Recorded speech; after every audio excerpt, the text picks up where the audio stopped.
بسم اللہ الرحمن الرحیم۔ اعوذ باللہ من الشیطان الرجیم، بسم اللہ الرحمن الرحیم۔ السلام علیکم۔ آج آپ کا میزبان ڈاکٹر کاشف بشیر تفہیم القرآن سیریز کی قسط نمبر 507 کے ساتھ آپ کے سامنے حاضر خدمت ہے، جس میں ہم انشاءاللہ العزیز پارہ نمبر 26 کا باقاعدہ آغاز کر رہے ہیں۔ سورہ الاحقاف کی پہلی 5 آیات کا ترجمہ اور تفسیر آپ کے سامنے پیش کریں گے، اور اس حصے کا موضوع ہے بے خبر معبود۔ اس سورہ میں مکی صورت ہے یہ، اور آیتیں ہیں 35 اور 4 رکوع ہیں۔ بسم اللہ الرحمن الرحیم۔ حامیم تنزیل الکتاب من اللہ العزیز الحکیم۔ ترجمہ حامیم، اس کتاب کا نزول اللہ زبردست اور دانا کی طرف سے ہے۔ ما خلقنا السماوات والارض وما بینہما الا بالحق واجل مسمى والذین کفروا عما انذروا معرضون۔ ترجمہ، ہم نے زمین اور آسمانوں کو اور ان ساری چیزوں کو جو ان کے درمیان ہیں برحق اور ایک مدت خاص کے تعین کے ساتھ پیدا کیا ہے، مگر یہ کافر لوگ اس حقیقت سے منہ موڑے ہوئے ہیں جس سے ان کو خبردار کیا گیا ہے۔ تفسیر میں آتا ہے یعنی واقعی حقیقت تو یہ ہے کہ یہ نظام کائنات ایک بے مقصد کھلونا نہیں بلکہ ایک با مقصد حکیمانہ نظام ہے، جس میں لازماً نیک و بد اور ظالم و مظلوم کا فیصلہ انصاف کے ساتھ ہونا ہے، اور کائنات کا موجودہ نظام دائمی و ابدی نہیں ہے بلکہ اس کی ایک خاص عمر مقرر ہے جس کے خاتمے پر اسے لازماً درہم برہم ہو جانا ہے، اور خدا کی عدالت کے لیے بھی ایک وقت طے شدہ ہے جس کے آنے پر وہ ضرور قائم ہونی ہے۔ لیکن جن لوگوں نے خدا کے رسول اور اس کی کتاب کو ماننے سے انکار کر دیا وہ ان حقائق سے منہ موڑے ہوئے ہیں۔ انہیں اس بات کی کچھ فکر نہیں ہے کہ ایک وقت ایسا آنے والا ہے جب انہیں اپنے اعمال کی جواب دہی کرنی ہوگی۔ وہ سمجھتے ہیں کہ ان حقیقتوں سے خبردار کر کے خدا کے رسول نے ان کے ساتھ کوئی برائی کی ہے، حالانکہ یہ ان کے ساتھ بہت بڑی بھلائی ہے کہ اس نے محاسبے اور باز پرس کا وقت آنے سے پہلے ان کو نہ صرف یہ بتا دیا کہ وہ وقت آنے والا ہے بلکہ یہ بھی ساتھ ساتھ بتا دیا کہ اس وقت ان سے کن امور کی باز پرس ہوگی تاکہ وہ اس کے لیے تیاری کر سکے۔ آگے کی تقریر سمجھنے کے لیے یہ بات نگاہ میں رہنی چاہیے کہ انسان کی سب سے بڑی بنیادی غلطی وہ ہے جو وہ خدا کے متعلق اپنے عقیدے کے تعین میں کرتا ہے۔ اس معاملے میں سہل انگاری سے کام لے کر کسی گہرے اور سنجیدہ فکر و تحقیق کے بغیر ایک سرسری یا سنا سنایا عقیدہ بنا لینا ایسی عظیم حماقت ہے جو دنیا کی زندگی میں انسان کے پورے رویے کو اور ابدالآباد تک کے لیے اس کے انجام کو خراب کر کے رکھ دیتی ہے۔ لیکن جس وجہ سے آدمی اس خطرناک سہل انگاری میں مبتلا ہو جاتا ہے وہ یہ ہے کہ وہ اپنے آپ کو غیر ذمہ دار اور غیر جواب دہ سمجھ لیتا ہے، اور اس غلط فہمی میں پڑ جاتا ہے کہ خدا کے بارے میں جو عقیدہ بھی میں اختیار کر لوں اس سے کچھ فرق نہیں پڑتا، کیونکہ یا تو مرنے کے بعد سرے سے کوئی زندگی نہیں ہے جس میں مجھے کسی باز پرس صاحب کا پیش آئے، یا اگر ایسی کوئی زندگی ہو اور وہاں باز پرس بھی ہو تو جن ہستیوں کا دامن میں نے تھام رکھا ہے وہ مجھے انجام بد سے بچا لیں گی۔ یہی احساس ذمہ داری کا فقدان آدمی کو مذہبی عقیدے کے انتخاب میں غیر سنجیدہ بنا دیتا ہے، اور اسی بنا پر وہ بڑی بے فکری کے ساتھ دہریت سے لے کر شرک کی انتہائی نامعقول صورتوں تک طرح طرح کے لغو عقیدے خود گھڑتا ہے یا دوسروں کے گھڑے ہوئے عقیدے قبول کر لیتا ہے۔ قل ارأيتم ما تدعون من دون الله أروني ماذا خلقوا من الأرض أم لهم شرك في السماوات ائتوني بكتاب من قبل هذا أو أثارة من علم إن كنتم صادقين۔ ترجمہ، اے نبی صلی اللہ علیہ وآلہ وسلم، ان سے کہو کبھی تم نے آنکھیں کھول کر دیکھا بھی ہے کہ وہ ہستیاں ہیں کیا جنہیں تم خدا کو چھوڑ کر پکارتے ہو؟ ذرا مجھے دکھاؤ تو صحیح کہ زمین میں انہوں نے کیا پیدا کیا ہے، یا آسمانوں کی تخلیق و تدبیر میں ان کا کیا حصہ ہے۔ اس سے پہلے آئی ہوئی کوئی کتاب یا علم کا کوئی بقیہ ان عقائد کے ثبوت میں تمہارے پاس ہو تو وہی لے آؤ اگر تم سچے ہو۔ تفسیر میں آتا ہے چونکہ مخاطب ایک مشرک قوم ہے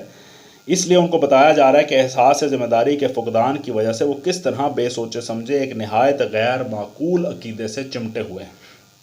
وہ اللہ تعالیٰ کو خالق کائنات ماننے کے ساتھ بہت سی دوسری ہستیوں کو معبود بنائے ہوئے تھے، ان سے دعائیں مانگتے تھے، ان کو اپنا حاجت روا اور مشکل کشا سمجھتے تھے، ان کے آگے ماتھے رگڑتے، نظر و نیاز پیش کرتے اور یہ خیال کرتے تھے کہ ہماری قسمتیں بنانے اور بگاڑنے کے اختیارات انہی کو حاصل ہیں۔ انہی ہستیوں کے متعلق ان سے پوچھا جا رہا ہے کہ انہیں آخر کس بنیاد پر تم نے اپنا معبود مان رکھا ہے۔ ظاہر بات ہے کہ اللہ تعالیٰ کے ساتھ کسی کو معبودیت میں حصہ قرار دینے کے لیے دو ہی بنیادیں ہو سکتی ہیں، یا تو آدمی کو خود کسی ذریعہ علم سے یہ معلوم ہو کہ زمین و آسمان کے بنانے میں واقعی اس کا بھی کوئی حصہ ہے،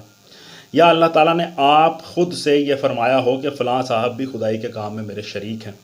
اب اگر کوئی مشرک نہ یہ دعویٰ کر سکتا ہو کہ اسے اپنے معبودوں کے شریک خدا ہونے کا براہ راست علم حاصل ہے، اور نہ خدا کی طرف سے آئی ہوئی کسی کتاب میں یہ دکھا سکے کہ خدا نے خود کسی کو اپنا شریک قرار دیا ہے، تو لامحالہ اس کا عقیدہ قطعی بے بنیاد ہوگا۔ اس آیت میں پہلے آئی ہوئی کتاب سے مراد کوئی ایسی کتاب ہے جو قرآن سے پہلے اللہ تعالیٰ کی طرف سے بھیجی گئی ہو، اور علم کے بقیہ سے مراد قدیم زمانے کے انبیاء اور صلحاء کی تعلیمات کا کوئی ایسا حصہ ہے جو بعد کی نسلوں کو کسی قابل اعتماد ذریعے سے پہنچا ہو۔ ان دونوں ذرائع سے جو کچھ بھی انسان کو ملا ہے اس میں کہیں شرک کا شائبہ تک موجود نہیں ہے۔ تمام کتب آسمانی بالاتفاق وہی توحید پیش کرتی ہیں جس کی طرف قرآن دعوت دے رہا ہے، اور علوم اولین کے جتنے نقوش بھی بچے کھچے موجود ہیں ان میں بھی کہیں اس امر کی شہادت نہیں ملتی کہ کسی نبی یا ولی یا مرد صالح نے کبھی لوگوں کو خدا کے سوا کسی اور کی بندگی و عبادت کرنے کی تعلیم دی ہو۔ بلکہ اگر کتاب سے مراد کتاب الہی اور بقیہ علم سے مراد انبیاء و صلحاء کا چھوڑا ہوا علم نہ بھی لیا جائے تو دنیا کی کسی علمی کتاب اور دینی یا دنیاوی علوم کے کسی ماہر کی تحقیقات میں بھی آج تک اس امر کی نشاندہی نہیں کی گئی ہے کہ زمین یا آسمان کی فلاں چیز کو خدا کے سوا فلاں بزرگ یا دیوتا نے پیدا کیا ہے، یا انسان جن نعمتوں سے اس کائنات میں متمتع یعنی فائدہ اٹھا رہا ہے ان میں سے فلاں نعمت خدا کے بجائے فلاں معبود نے پیدا کی ہے۔ یہ کبھی ثابت نہیں کر سکا کوئی۔ وَمَنْ أَضَلُّ مِمَّنْ يَدْعُو مِن دُونِ اللَّهِ مَنْ لَا يَسْتَجِيبُ لَهُ إِلَى يَوْمِ الْقِيَامَةِ وَهُمْ عَنْ دُعَائِهِمْ غَافِلُونَ۔ ترجمہ: آخر اس شخص سے زیادہ بہکا ہوا انسان اور کون ہوگا جو اللہ کو چھوڑ کر ان کو پکارے جو قیامت تک اسے جواب نہیں دے سکتے، بلکہ اس سے بھی بے خبر ہے کہ پکارنے والا ان کو پکار رہا ہے۔ بہت زبردست لاجک اس میں اللہ تعالیٰ نے دی ہے، اس کو غور کرنا چاہیے اس پہ۔ شروع میں آیا کہ اس سے بہکا ہوا انسان اور کون ہوگا جو اللہ کو چھوڑ کر ان کو پکارے جو قیامت تک اسے جواب نہیں دے سکتے۔ کوئی بت کسی انسان کو جواب نہیں دیتا،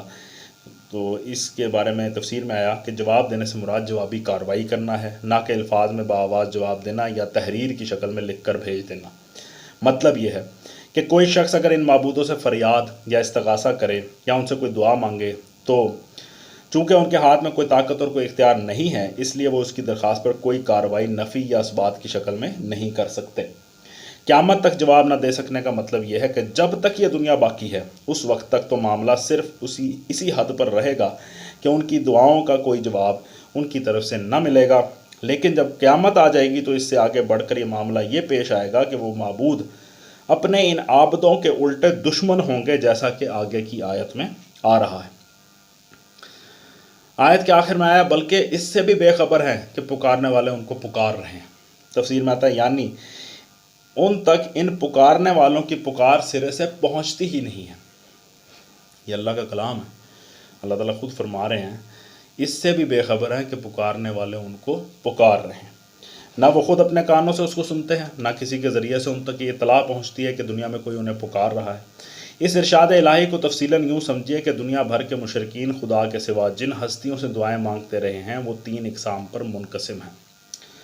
ایک بے روح اور بے عقل مخلوقات، دوسرے وہ بزرگ انسان جو گزر چکے ہیں، تیسرے وہ گمراہ انسان جو خود بگڑے ہوئے تھے اور دوسروں کو بگاڑ کر دنیا سے رخصت ہوئے۔ پہلی قسم کے معبودوں کا تو اپنے عابدوں کی دعاؤں سے بے خبر رہنا ظاہر ہی ہے۔ رہے دوسری قسم کے معبود جو اللہ کے مقرب انسان تھے تو ان کے بے خبر رہنے کے 2 وجوہات ہیں۔ ایک یہ کہ وہ اللہ کے ہاں اس عالم میں ہیں جہاں انسانی آوازیں براہ راست ان تک نہیں پہنچتی۔ دوسرے یہ کہ اللہ اور اس کے فرشتے بھی ان تک یہ اطلاع نہیں پہنچاتے کہ جن لوگوں کو آپ ساری عمر اللہ سے دعا مانگنا سکھاتے رہے تھے وہ اب الٹی آپ سے دعائیں مانگ رہے ہیں، اس لیے کہ اس اطلاع سے بڑھ کر ان کو صدمہ پہنچانے والی کوئی اور چیز نہیں ہو سکتی۔ اور اللہ اپنے نیک بندوں کی ارواح کو اذیت دینا ہرگز پسند نہیں کرتا۔ اس کے بعد تیسری قسم کے معبودوں کے معاملے پر غور کیجیے تو معلوم ہوگا کہ ان کے بے خبر رہنے کے بھی دو ہی وجوہ ہیں۔ ایک یہ کہ وہ ملزموں کی حیثیت سے اللہ کے ہاں حوالات میں بند ہیں جہاں دنیا کی کوئی آواز انہیں نہیں پہنچتی۔ دوسرے یہ کہ اللہ تعالیٰ اور اس کے فرشتے بھی انہیں یہ اطلاع نہیں پہنچاتے کہ تمہارا مشن دنیا میں خوب کامیاب ہو رہا ہے اور لوگ تمہارے پیچھے تمہیں معبود بنائے بیٹھے ہیں، اس لیے کہ یہ خبریں ان کے لیے مسرت کی موجب ہوں گی اور خدا ان ظالموں کو ہرگز خوش نہیں کرنا چاہتا۔ اس سلسلے میں یہ بات بھی سمجھ لینی چاہیے کہ اللہ تعالیٰ اپنے نیک بندوں کو دنیا والوں کے سلام اور ان کے دعائے رحمت پہنچا دیتا ہے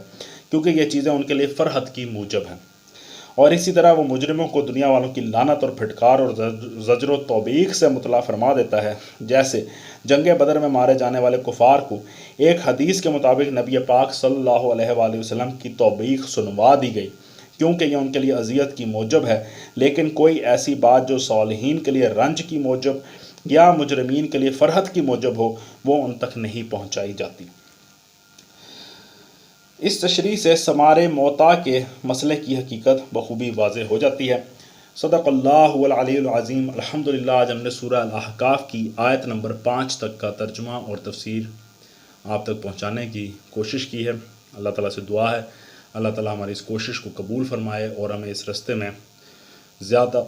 بہتری کے ساتھ استقامت سے چلنے کی توفیق عطا فرمائے اور ان تعلیمات کو اپنی زندگیوں میں نافذ العمل کرنے کی توفیق عطا فرمائے۔ اسی دعا کے ساتھ آپ سے اجازت چاہیں گے۔ اپنا بہت خیال رکھیں۔ آپ لوگوں کا بہت بہت شکریہ۔ اللہ حافظ۔